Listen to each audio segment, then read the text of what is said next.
with a very serious problem that has either manifested itself recently, I guess, or has been on the drawing board for quite some time.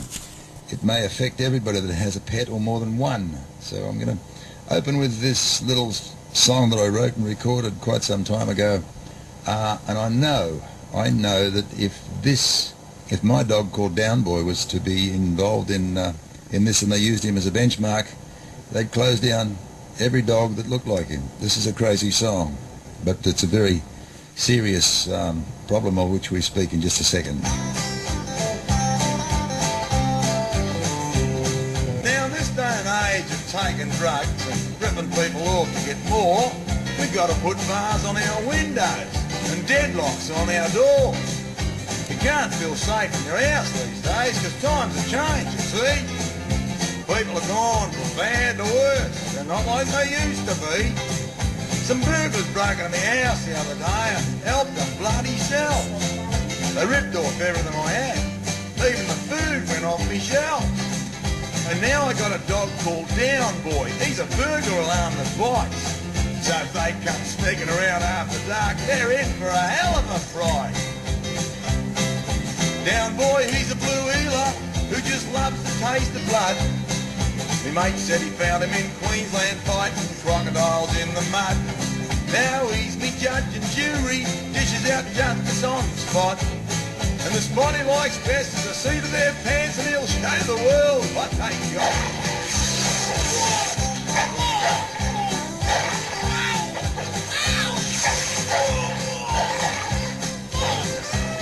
See, old Down Boy, he don't muck around. He moves in real fast. A bloke come to read the meter yesterday, he bit him on the arse. See, I haven't had the time to teach him, the goodies from the bad. But he's getting to know the difference by taste. Last night, he bit me dad. I think he's been trained to do what he wants, whenever he bloody well likes. He chased the postie and ate all his mail and chewed the seat off his bike. A copper come round because he's had a complaint, said he had to shoot me dog dead. But old Down Boy caught the bullet in his mouth and bit the cop's bum instead. Down Boy, he's a blue heeler who just loves the taste of blood. My mate said he found him in Queensland fighting crocodiles in the mud. Now he's me judge and jury, dishing out justice on the spot. Hey, and the spot he likes best is the seat of their pants, and he'll show the world what they've got.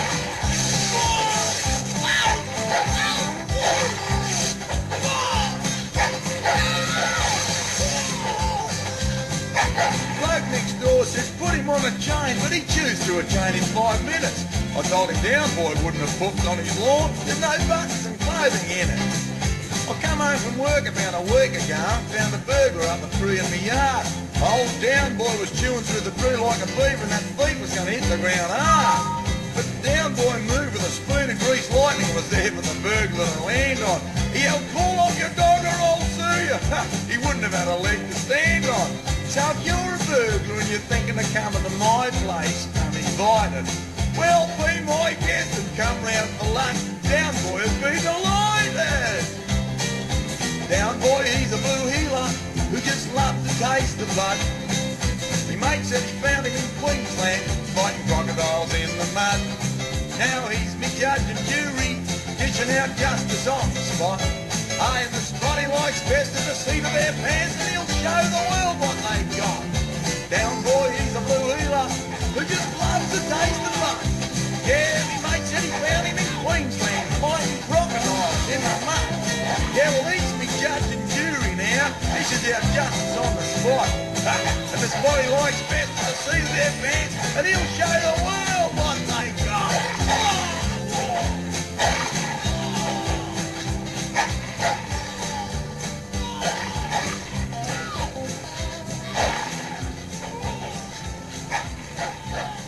Yeah, there it is. That's a dog, mythical dog that I owned, called Down Boy. Yeah, you would not want to step over the fence and not realise he was there. Yeah, crazy song. I must have written that in a moment of insanity, but there you go. Now, I'm about to talk to a gentleman that's part of the Companion Animals Dogs New South Wales Task Force Response Steering Committee, because there's all sorts of problems rearing their ugly heads. This gentleman was previously a past chair for the Dogs New South Wales subsidiary, also a small-scale dog breeder as well. So if you have an interest in dogs, I suggest you keep your ear to your speakers as I introduce you to Brian Crump. Hello, Brian. Good evening, Carter. How are you? I'm good. Thank you for your time and thank you for your expertise in this problem. That's my pleasure, Carter. Thank you. So you are concerned specifically with companion animals? Well, I'm personally concerned specifically with dogs because, of course, companion animals include both cats and dogs, and that's one of the things which the government task force is looking into. Okay, can I just hold you up there for a second? Government task forces always concern me because these people interfere with us left, right and centre regularly, and for me, too much. So I'm waiting to hear how they are doing this, or they propose to do this now. Is this to keep the amount of animals that eventually have to be put down by the RSPCA? Is this what they're trying to say that is the reason for this whole problem? Well, look, that's their stated aim, and the Companion Animal Task Force was set up by the government to look into the RSPCA claim that about 30,000 dogs per year are put to sleep in New South Wales. 30,000 dogs are put to sleep in New South Wales. That's the RSPCA figure, yes, Carter. Okay, so obviously this was the impetus to try and reduce the number or curb it completely. Well, that's right, and I mean there are already things in place. We have compulsory registration of your companion animal with the local council. Yes. We've got compulsory microchipping. Yes. And they say that that's not sufficient. So at Dogs New South Wales, we've been very concerned about this because the impact on Dogs New South Wales could be such that it totally wipes out the breeding and showing of pedigreed dogs. You're involved in the breeding of dogs? I am, Carter, yes. Uh-huh. Can I just please touch on something that would be screaming in people's minds that have been made aware of places called puppy farms, which I totally disagree with. Right. Yeah, because some of those places are, well, obviously the Current Affairs and This Day Tonight and places such as that obviously want to show you the worst aspects of the places that they've discovered or been informed of. So we're not talking about anybody that's a real dog breeder, are we? No, when we talk about the number of dogs that, or the number of puppies that are bred each year in New South Wales, what we're talking about as far as Dogs New South Wales registered and accountable breeders are, in 2012 they made a contribution of 20,617 to the total pool, and non-registered and non-accountable breeders made a contribution of 99,383 dogs to the total pool. So we're about 1/6 of those dogs. Yes.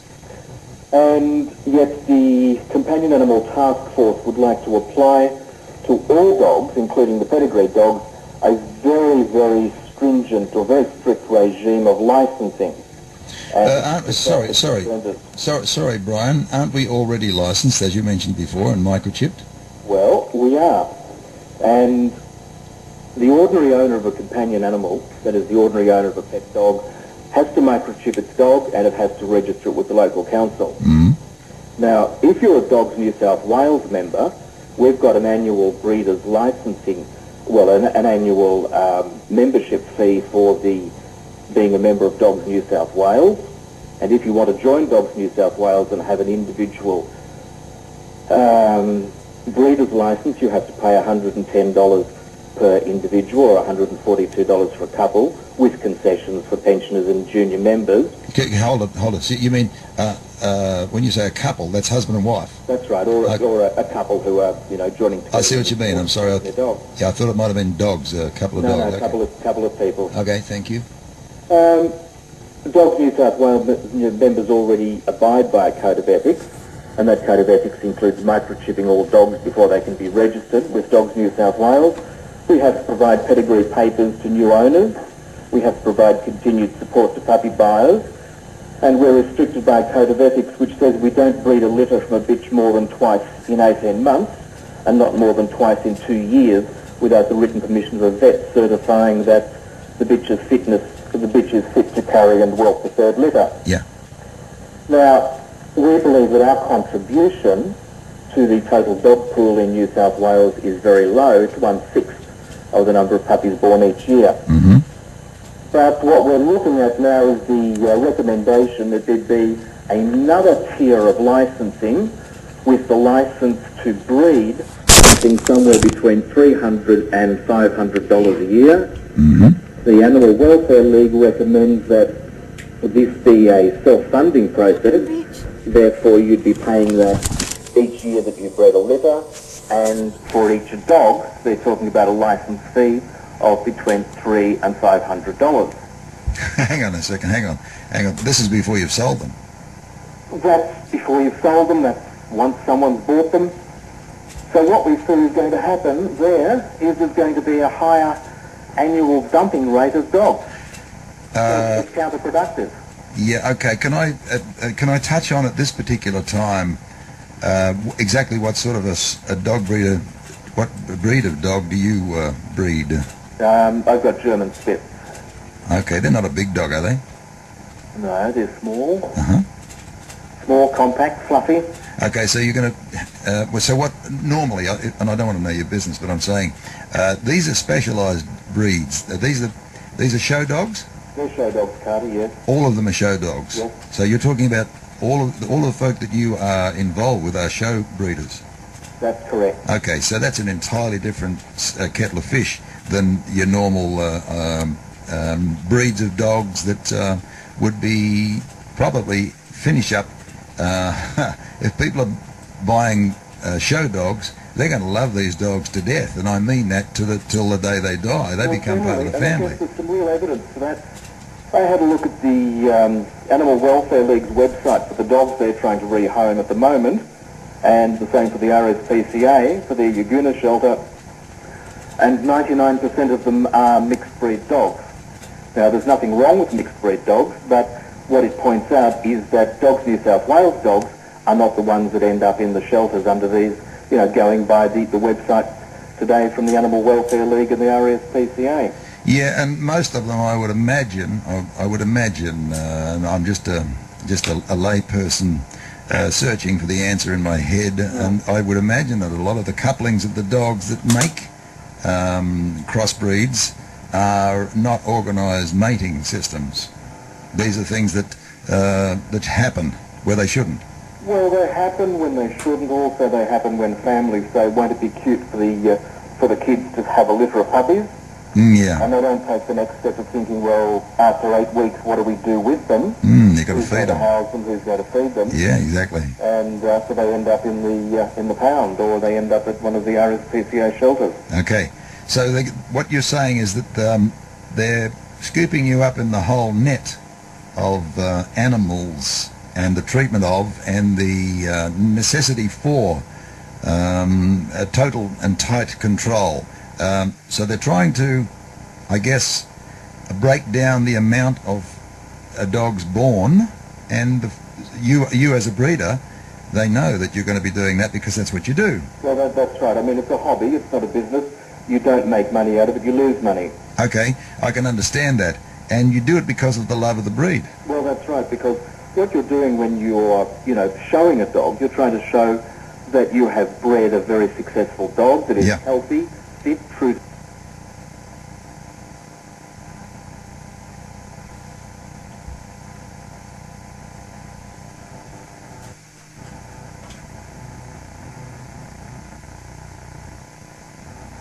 They want you to get an application or approval from your local council for a breeder's premises. Now, it's actually unclear from the task force recommendations as to whether a development application is envisaged or not, but if you ask your local council whether they would require one, their answer is you'll have to submit an application and find out. Oh, that's clever. And if you need a town planner involved, you're looking at the cost in excess of $10,000 upwards. Yeah. So you take the $10,000, you add it to your license fee for a breeder. And you're closed down. $500. Why would anyone breed and show pedigree dogs? Well, this is part of... See, I don't agree with the government, be they councils or the government itself, in interfering with our lives, but I can look upon this, I could look upon this as being part of the social engineering that is obvious and obviously being carried out weekly, and they're stepping up the rate, it seems to me, to be the interfering with our lives as we know it today. Well, can I give you two examples of the social engineering that I think leap out of the companion animal task force? The first one is the proposal by the task force that all breeder premises be inspected by the RSPCA or the Animal Welfare League. Now, my dogs are whelped inside the house. They live in air-conditioned comfort. They're very well looked after. And I phoned the RSPCA and I spoke to one of their senior policy advisors and I said, you know, what is it that you would be looking for if you're an inspector as a result of the companion animal task force? And he said, well, it's really clear you would need an external kennel. The pups would need to be whelped on a concrete floor so you could hose it out. Oh, they're very, very kind people. Well, it's not adding up to us. So we wonder why any inspection would be handed over to the RSPCA and the Animal Welfare League, particularly since when you have a look at the RSPCA's annual report for 2012, yeah, they made a surplus of $10.2 million in 2012. Okay, can I just also make an addition to what you're thinking of? RSPCA, I think, should be the ones that pull all these puppy farms, or have pulled all these puppy farms into line long time ago. There should be no puppy farms that are offensive. There should be none of that, because the RSPCA, am I right or wrong, has that jurisdiction to be able to control them to the extent where they close them down. They do have that jurisdiction. But do they? But have they done that? Well, in some instances they have, in some instances they've been quite successful. But overall we have grave doubts about their actual success rate there. And I guess they do too, which is why they're trying to get a licensing system going. But there's another part of the social engineering, and I think you'll enjoy this one. They want breeders to be, the licensed breeders, to hold a certificate in animal studies. So that's a TAFE course. And at the moment there's very few TAFEs offering that course, so the RSPCA themselves have introduced one. But in order to do it, you have to spend 1 day a week for 4 months of the year working free of charge at one of their shelters. Oh, God. Now, God. When will I get the time? I work. I'm professionally employed. My partner's professionally employed. We can't go and work for the RSPCA. We're never going to get the certificate to be able to breed. Oh. And yet... let me just repeat that. 1 day a week for 4 months. Yes. From the University of the Barker's Nest. That's correct. That's ridiculous. Well, we think it's ridiculous because we've already done the Dogs New South Wales members education course before you can get a breeder's prefix. And a breeder's prefix means you now have the right to breed a dog and to register it with Dogs New South Wales. Yeah. Okay, so what I can hear is who can afford 1 day a week, who would be available to do that, and how far away are these shelters? How come the RSPCA isn't doing the job that it's supposed to do? It's the Royal Society for Prevention of Cruelty to Animals. And if puppy farms in many aspects are not cruelty, well then I don't have a clue why they're called the RSPCA. Well, I guess I'd better not comment on that, had I, Carter? Well, you don't have to. This is my opinion. I mean, it's called the Royal Society of Prevention of Cruelty to Animals. Well, what do they put down as cruelty to animals? I mean, I've seen the puppy farms. They are absolute hovels in many aspects. How the minute that they find out by somebody reporting it, next door I've got this dog farm, they walk in And they have the power to call the police, I would imagine. This is how I would imagine the Royal Society of Prevention of Cruelty to Animals, to be able to walk in, get the police, come and take the animals away, do whatever they've got to do with the animals, and close the puppy farm down. Well, that's correct. But are they doing it? Well, that's what I'm asking. I mean, there should never have been any place that was available or that other people knew about to have been reported as being a puppy farm that was that badly run. I mean, don't they have some kind of control? Don't you have to be licensed at this moment? You said that you didn't have to be a licensee for many aspects of it, didn't you? You don't have to be, no. Oh, you have okay. you have to be a registered breeder with Dogs New South Wales if you want to register your dog as a pedigree dog. Oh, gee whiz. So anybody can just put a cardboard box in the backyard with a bowl of water there and just have a poor old female dog, which well, yeah, it's a bitch, okay. Yep. They're just pumping dogs out as fast as they possibly can. I mean, that is inhumane. And that's what we'd expect the RSPCA to deal with. Well, that's what I'm saying. I mean, this is not. If they're going to control it, there you go. Control the uncontrolled proliferation of breeding dogs. Well, can I raise another point there? Mm. Last year the RSPCA said it would have to close its shelters in New South Wales. Oh yeah, and you just got $4.2 million from the government. You just told me the surplus. The surplus of 10.2, but it gets even better. Mm. What about the accumulated funds of 83 million? From what to where? Well, that's their accumulated funds that they list on their annual report. Hang on. So what are we talking about? A bank full of money that they've got. Well, it would certainly look that way from their annual report, wouldn't it? To do what with? Well, isn't that the question that you're asking? What are they doing? Well, I mean, the thought that crossed my mind was that they don't have enough. They don't have enough recruits to be able to go out and police this. But obviously, if they've got that sort of money, they can employ people to go and knock on the doors or knock doors down or whatever has got to be done for people that are actually being cruel to animals. Well, that's right. Dogs New South Wales breeders have to abide by a very strict code of ethics, and I believe they do. And I don't believe that we actually contribute very much to the total number of dogs in New South Wales in a year. But again, what this task force has done is it's come up with an unintended consequence, and that is farmers who breed their own dogs. Now, many farmers for generations have bred their own farm dogs. Oh, I see what you're saying. Yeah, farmers. Yeah, of course, they've got to breed their own dogs, and there's got to be a circled network, networking people that could be related or whatever, or friends that will give the necessary breeding partners for their dogs. They know what's going on. They know better than these people that work in councils. Well, the problem there for them, Carter, is that they too would come under this umbrella of being required to do the certificate too. And you tell a farmer who's been farming for several generations, a family that's been farming for a long time, they've now got to go out and get a certificate too in animal care. They're likely to have to apply for a DA from their council before they can breed. A DA, sorry, that's a development application. Yeah, to build the right kennels and all that sort of stuff. Yeah, and excuse me, you said that you whelp your dogs indoors in a beautiful warm house and with lots of love happening, and I guarantee you assist at the births and all the rest of it. Absolutely. Yeah, but you've got to do it now on a concrete floor. That's the proposal, yes. Good.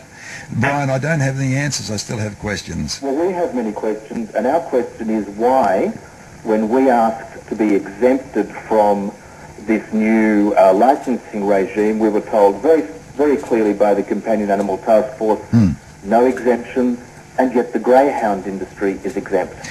So, okay, I mean, the task force, no exemptions, you will do as you are told, and that's it. Correct. Yes, but we will let our friends off that have greyhounds because they're under a different umbrella. Is that what you're saying? That's correct. They're covered under the Greyhound Act of 2009. And what is the Greyhound Act? You can do what you like, or what? No. They've got their own separate body, and the Greyhound Racing of New South Wales is an autonomous non-government body Yeah. that's not subject to direction by the government. It's responsible for regulating the commercial functions of the greyhound racing industry. Okay. And what we're saying is Dogs New South Wales has been doing this for the last 64 years. We've been regulating ourselves extremely well. Why do we now need to drop all of that Yeah. and at the same time risk closing down? Because, frankly, I couldn't afford to breed. Well, yeah. Well, you couldn't, obviously. Well, that's achieved the goal that they've that somebody has put forward as being a solution to the problem that they have at hand. As far as the initial thought was from the RSPCA to stop all of these euthanizing of pets that are no longer wanted, or whatever they want to call them. But Brian, thank you so much. I mean, I threw in that thought that they're friends that have greyhounds. I mean, I'll take that back, but I'm understanding now that they are trying to pick up everybody in the net as they cast their net, and there are no exceptions. When they say there's no exceptions, everybody will do as you are told. Except there is one exception. Yes, of course. Which is the greyhound. Just one comment before we actually finish off. Yeah. Dogs New South Wales is the everyday and trading name of the Royal New South Wales Canine Council. Yeah.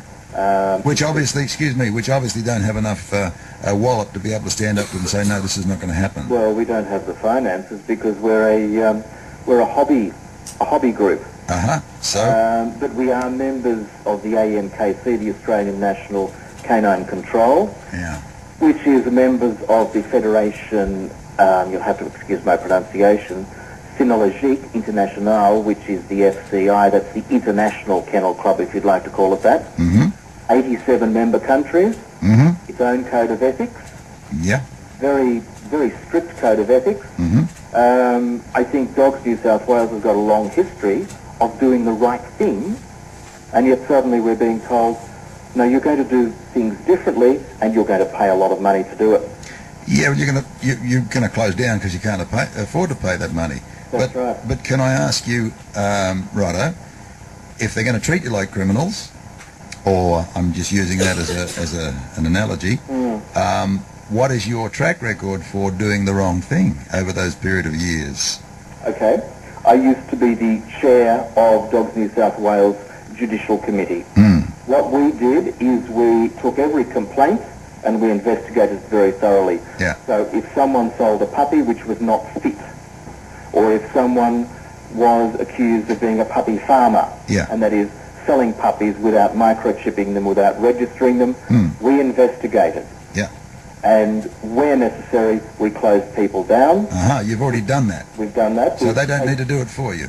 Sorry? They don't need to do it for you. You've already been self-controlling. We've already been self-controlling. Yeah. And that was a pretty strict process, because what it meant was if people fell foul of the code of ethics, that is, they broke the Dogs New South Wales law and were found guilty both before the tribunal, they could have their membership suspended, they could be fined, or they could be simply put out of Dogs New South Wales, and that has happened. Okay.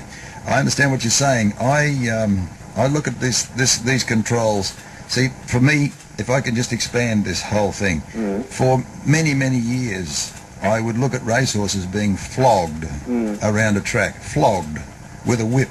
That if somebody was to stand there without being on their back trying to win a race, and they flogged a horse with a whip, if they were standing there, and for no reason at all, they just flogged the horse as many times as he'd been hit by the jockey, somebody would come up there and punch him on the nose. Yes.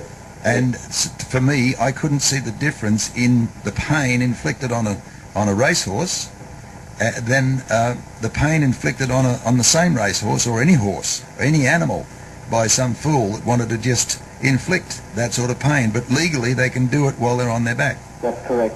That's just my thoughts on it, that's all. Yeah. It sickened me, actually, because the only way they're going to get the horse to run faster is to get away from that bloody whip, and it doesn't get away from it, but the horse doesn't know that. But what you're pointing out are some inconsistencies in the approach here, aren't you? Yeah, I am, yeah. I mean, if somebody was to do that to any animal, well, I'm saying racehorses because they're legally allowed to do that, and I know they've put the screws on it. they are still allowed, I believe, to use the whip, but not so many times or something. Is that That's correct? correct. As I understand it, they're very limited now in the number of times they can use it. Took them a long time. On the horse, they can actually use it.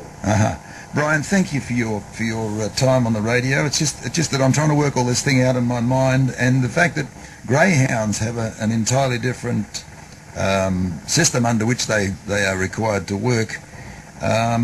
When this man said there will be no exceptions, but there is an exception. That's correct. Okay. Well, my thought is that something is happening here that doesn't meet the eye. It doesn't add up, does it, Carlos? No, not from my way of thinking, Brian. We've got a problem with that, but we'll be continuing to fight it, and we believe ultimately we'll win. Let us know what the story is. Will do. Thank you, Brian. Thanks very much indeed. Thank you. Brian Crump from Dogs New South Wales Companion Animals Task Force Response Steering Committee. Big title, but it just means that, somebody that's trying to work out what the hell is going on in this tug of war. And it has been laid down that you'll do as you're told, and there will be no exceptions. I don't know what your thoughts are there. Now that you've got that picture in your mind, I don't know. And I didn't get to, I think we mentioned it briefly, but apparently it's at the stage where you're only allowed to have one dog at a time or one cat. Something similar to that, I believe, is the case. So it may affect you if you've got a dog and a cat. You may be able to only have one of them. I don't know. So tell me what your thoughts are. We're going to open the lines, 13 12 69, if you've got something you'd like to say about that. I don't know. I just look upon it as being the possibility of social engineering. You will do as you are told.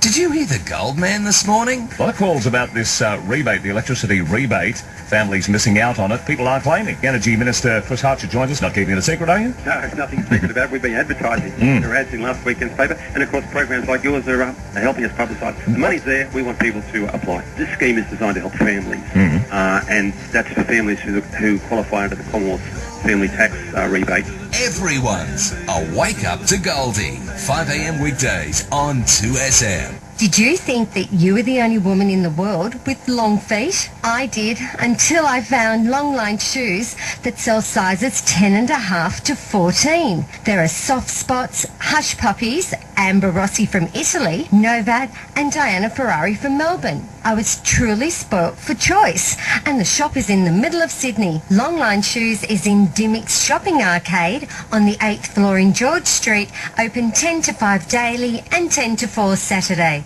Your feet are the foundation of your well-being. The right footwear can change your life. Soulintegrity.com.au offers a unique range combining podiatrist-designed footwear and orthotics. The best in comfort and style from international shoe brands like Echo, Merrill, Dr. Comfort, Mephisto, Acapedico and Orthaheel. If you find it hard to get footwear that fits or suffer tired and aching feet, visit the site that knows how to deliver happy feet. Go to integrity.com.au.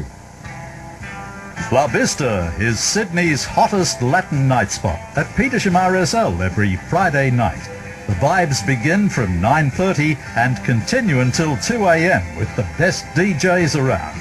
Dance to the salsa, bachata, cumbia, merengue and cha-cha. It's a great safe atmosphere. La Vista at Petersham RSL every Friday night, and Latin dance classes are available Friday nights from 8:30. Well, it's the season for hearty comfort food, and Danny's Seafood Restaurant is serving up our hot winter special. Enjoy a bowl of fisherman's chowder, Danny's famous fish and chips with tartar sauce, and a glass of red wine or white wine for just $25. The winter special is available for lunch and dinner 7 days a week, excluding Mother's Day. Dine at Danny's Seafood Restaurant, boasting spectacular water views over Botany Bay. Anzac Parade La Perouse is where you find Danny's Seafood Restaurant. There's so much to choose from at Peters of Kensington, it's hard to decide what someone special would like best. Well, buy a Peters of Kensington gift card and the recipient can choose their own gift. The new e-gift card is received instantly via email and can be used online, in-store at Kensington or at the warehouse in Alexandria. Go to petersofkensington.com.au or call 9662 1099 to order a gift card over the phone. 2SM. Sydney Moves with 2SM. The Carter Edwards Show continues on the Super Radio Network. Okay, the lines are full, folks. That really sparked a spike in the telephone calls. Let's talk to Kathy from Young. G'day, Kathy.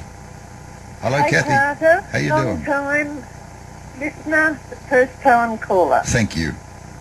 Now, I am with Brian. Yes? I am a registered dog breeder. Yeah, what breed, may I ask? I have Pembroke Welsh Corgis and Beagles. Okay, they're pretty upper class dog. Would I say that in without detriment? Oh, normal? Yeah, no, I'm thinking corgis are the royalties dog. Oh, yeah. Yes. Okay, that's what I was saying. Yeah. All right. So tell me your story. I am all with Brian. I have been breeding for vicinity of 45 years plus. So you're still on work experience in their eyes. Well, you learn every day. Yeah, you do. So you must have been learning a hell of a lot. You could be an expert that they would knock on the door and ask your opinion of, but I doubt that that's going to happen. Have you had notification? No. Okay. Everybody that is registered with Dogs New South Wales have had letters about this, which we are still fighting. So you have had notification. That's what I meant. Oh, I see. Yes. Sorry. Yes. Yeah, okay. All right. So we have hopefully the majority have written to local members and the government, all on different types of letters. I feel sorry. Well, the point is, if this comes through, I'm out. Oh, a lot of people will be, and that could be their desired effect. Yeah, well, I feel sorry for the dear little pets that have got, a dear little old lady with little Jimmy. What are you saying? I'm not with you. Well, any dog. Oh, you mean the little dog Jimmy? Yes. I see what you're saying. Yeah. Okay. And the elderly lady, is she going to put it outside? I don't think so. Okay. Thank you, Kathy. I've got a lot of people that want to call on Brian's call. Thank you for your call, sweetie. But anyway, we're all still going to fight it. Well, that's the only way to do anything about it, doll. Thank you for your call. Okay, because the RSPCA lost my job. Okay, darling. Thank you, Kathy. Jan from Orange. Line 3. Hello, Jan. Hello, Jan. Hello, Jan. Okay, goodbye, Jan. Karen. Hello, Karen. Hello. You're on air, sweetness. Okay, I'm with Brian as well. I think he spoke very well on this matter. Okay. I've been a breeder for 30 years, and I've also worked for the Animal Welfare League for a short period of time as one of their receptionists taking in surrendered dogs, so I've seen that side of it. And at the time, they were actually asking me how to rear puppies when I was their receptionist because they didn't know how to do it. Are you talking about, who are you talking The about? Animal Welfare League. Okay. Who want to be one of the people who control us. Okay, now I understood that he mentioned that several times, and I was wanting to know who are the Animal Welfare League. They're another rescue organisation like the RSPCA. They have inspectors, they can charge people for cruelty and things like that. Okay, and they have shelters where they rehome dogs as well. They're the other major one in New South Wales with the RSPCA. Okay, are they associated and affiliated with PETA? I don't think so, not officially anyway. Okay, all right. And no more than the RSPCA are officially either. Thank you. I'm just trying to put this jigsaw puzzle together. And their hearts are in the right place. I know what they're trying to achieve. I mean, it was very depressing working in a place where dogs and cats were put down every day of the week. Yes. Because there simply wasn't enough homes for them. But they're tackling the wrong end of the problem. They should be educating the public into how to find a good dog from a good breeder so that you don't end up dumping your dog in the pound. Well, there should only be good breeders. Yes, exactly. I mean, and the new legislation is really only affordable to the puppy farmers. It's not affordable to those of us who breed a litter, Oh, I see, yeah, because they're pumping them out and they're making enough. Oh, I see. Oh, I've only bred 12 litters in 30 years.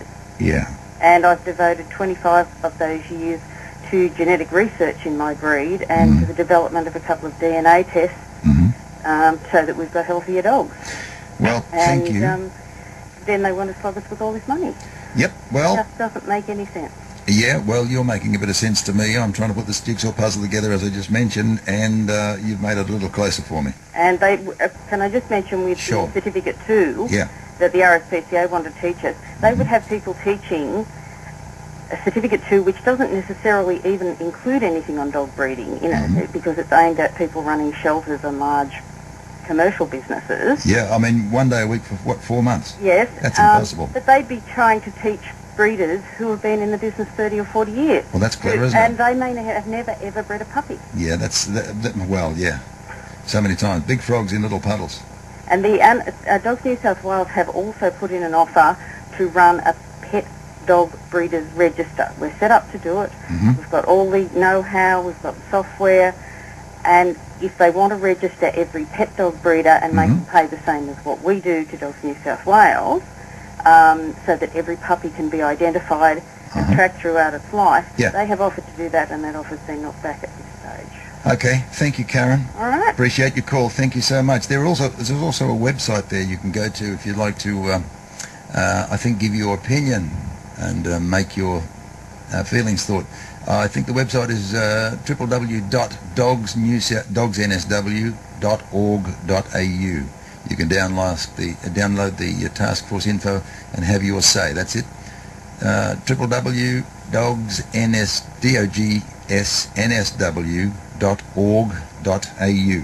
Are you awake overnight? Gary Stewart will keep you company from midnight till 6 a.m. every weeknight on 2SM. What's on your mind? You tell me. 13 12 69. We don't have to talk about politics. It's whatever you'd like to talk about during the program this morning. Maybe you had a good weekend. Maybe you'd like to share your story with us. 13 12 69, the telephone number. If you prefer to have your fingers to the talking, send an email through to gary@2hd.com.au. Talk overnight, live from midnight every weeknight on 2SM 1269. G'day, I'm Tom. NRMA Car Insurance covers anyone who drives your car, even if you haven't nominated them. And to prove it, they gave me a car. The only condition was that I had to share it with everyone in Australia. What? Stop here. 1, 2, 3. She was one of my favourites. So for insurance that covers anyone who drives your car, visit your local NRMA branch today. NRMA Insurance. Experience the difference. Conditions apply. Always read the PDS from NRMA Insurance. Radio 2SM endorses the Commercial Radio Codes of Practice, which have been registered by the Australian Communications and Media Authority. The codes relate to taste, decency, accuracy and fairness in news and current affairs, advertising Australian music content and complaints handling. Copies of the code are available by contacting 2SM or Commercial Radio Australia on 02 92816577 during business hours. If you feel Radio 2SM has breached the codes of practice and you would like to register a complaint, send your complaint in writing to the General Manager of this station.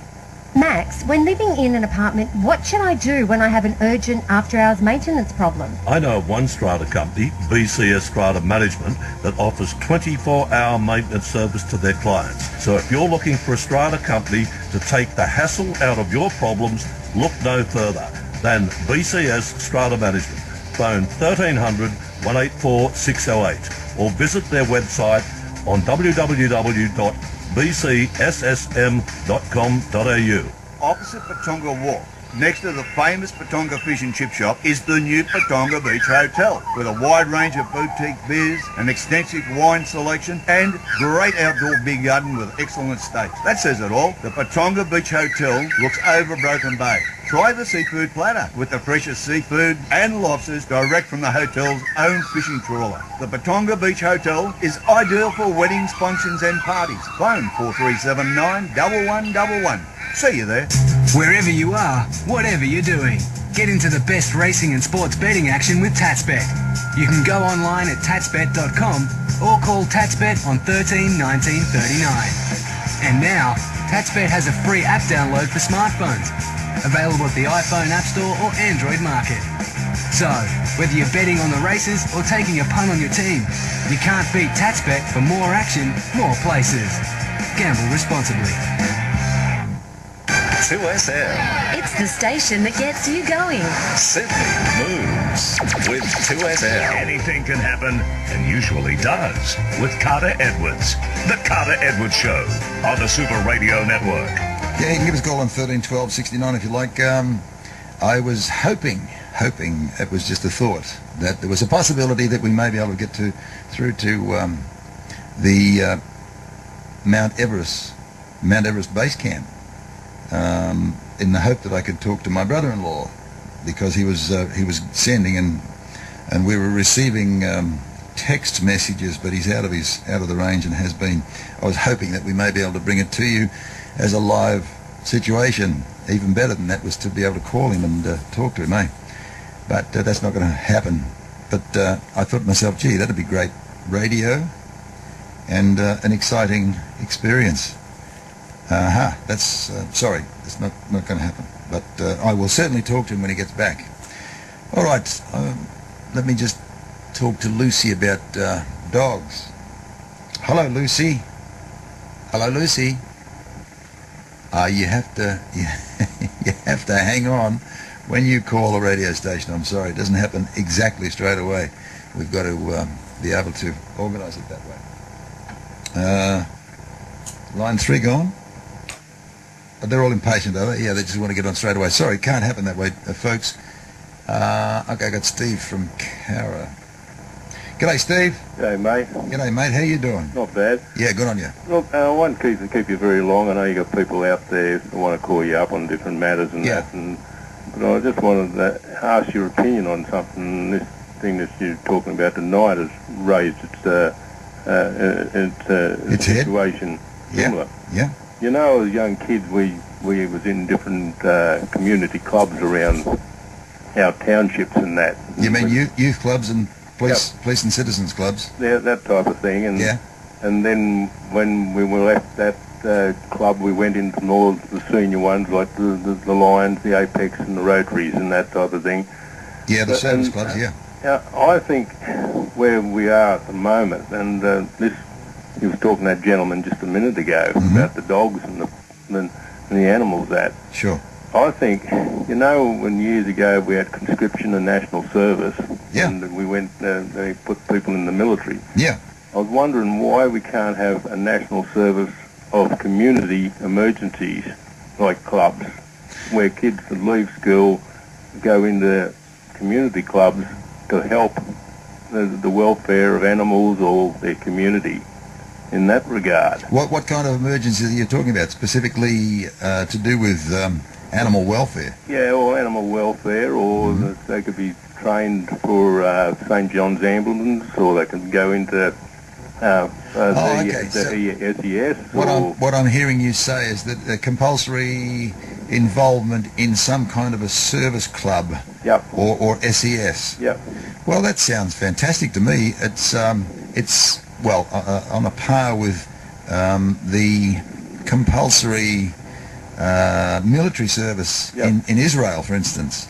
Everybody gets hooked up in it. America does it as well. Well, that's right. But we're the only ones that don't. Yet we allow heaps of people we don't know into the country. And there's nothing that we have as a reserve to be able to call on. We don't have a National Guard. We don't have what we should have as far as our safety concerns are, necessities are in place. Like America can call on the National Guard if there's a blue on. If there's a blue of whatever, they call on the National Guard. People down tools and go and pick up their rifles or whatever it is that is necessary to do that. We don't have that I know of. Am I right or wrong? Well, we've got the Army Reserves and the CMF, but that's... Yeah, citizens military forces. Well, it's a lot different. But it is, but I don't think we have what we need. So I would go one step further and pull it on as a National Guard type of a thing, purely because someday we're going to need it. Well, that's right. Have a look at it's out of control now. Nobody's in control. I mean, we got floods in this country and fires and that, and we need emergency services out there. I mean, we got the St. John's, we got the Salvos, and that type of thing. But we need something out there so these young people can get off their backsides and get in there and help their communities out instead of sitting on their backsides playing with computers. Good thought, mate. Yep. Thank you, Steve. Just before you go. Yeah. For years, you've been entertaining us, mate, and you've been out there for about 50 years, Yes. treading the board. Oh, yeah, I never thought of it that way. Yeah, and you've probably done a lot of venues out there you wish to forget. No, actually, I don't. Actually, no, not at all. I've enjoyed it. Everyone's been a lesson. Yeah. Well, one bloke asked me there something today, and he said to me, he said, if you get on the show, ask him. Yeah. And he said, has he ever done a show in a nudist colony? No, but I've heard a round of applause which would have sounded like a bunch of nudists sitting down on a plank. See you later, mate. Thanks, Steve. Oh, God, how are we going now? Yeah. All right, we're on the road. We've got an hour the other side of the news, which is almost upon us. Yeah, Tuesday. This Tuesday coming, Port Macquarie Panthers. Look out, folks. We're coming down to bring a new show to you. And a lot of fun, a lot of stories. And, as all unfolds from 1 o'clock on Tuesday. And then we move Wednesday, May the 1st, to Nambucca RSL. And we're going to do the same sort of show. Yeah, 1 o'clock. Thursday, May the 2nd at Yamba Bowling Club. Been there before. And I just love working in these places purely because I've been doing it for a long, long time and people know what to expect, I guess. Yeah, look out. We come and have some fun with you. This is 2SM. Connect with us at 2sm.com.au. Get to know your announcers here at 2SM. Go to 2sm.com.au, the brand new website now online, and you can click on Grant's page and like our page as well and send us a message. Email us, check out our podcasts, and listen live. I heard it on the radio. Connect with us, 2sm.com.au. Here's how fishermen enjoy the water. Jono, prawn or lure? Prawn. As you can hear, wearing a life jacket doesn't ruin a good day fishing. So be safe and wear yours. Here's how families enjoy the water. Hey Dad, look, dolphins! Oh yeah, look. As you can hear, wearing a life jacket doesn't ruin a day dolphin watching. So be safe and wear yours. Authorised by the New South Wales Government, Sydney. Hi, Coach Hughes here to tell you about onesolutions.com.au. Now, the only way to achieve your goals in sport is teamwork, and it's no different with your financial needs, from home loans to super and all your insurances. Time you looked after number one to ensure your well-being for the future. At onesolutions.com.au, winning is all about saving you money. That's the game plan. The power of teamwork, onesolutions.com.au. Wherever you are, whatever you're doing, get into the best racing and sports betting action with TatsBet. You can go online at tatsbet.com or call TatsBet on 13 19 39.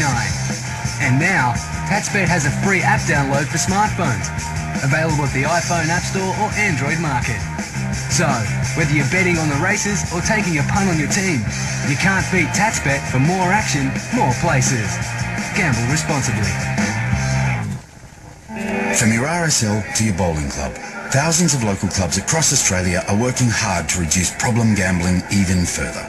That's why your local club offers access to 24/7 counselling, bans betting with credit cards, has trained staff in responsible gambling, and is working on building better self-exclusion programs. Your local club is committed to finding ways to be part of the solution. For more information, visit partofthesolution.com.au. Authorised by A Ball Clubs Australia, Sydney. Spoken by Ian Page. Petersham RSL has earned quite a reputation over the years for its live entertainment. Our Sunday Showtime presentations every Sunday arvo at 3 o'clock showcase Australia's finest entertainers, and the entry prizes will amaze you. Check our website. For instance, we've got incredible talent at each performance. We've got singers, dancers, magicians, musicians, comedians, you name it. We've got them all at Petersham RSL Club. 2SM. Talk, music, news, lifestyle. Sydney Moves with 2SM.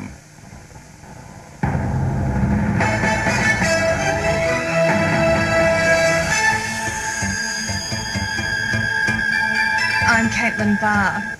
New South Wales Police say drivers are still risking their lives on the roads and putting others in danger.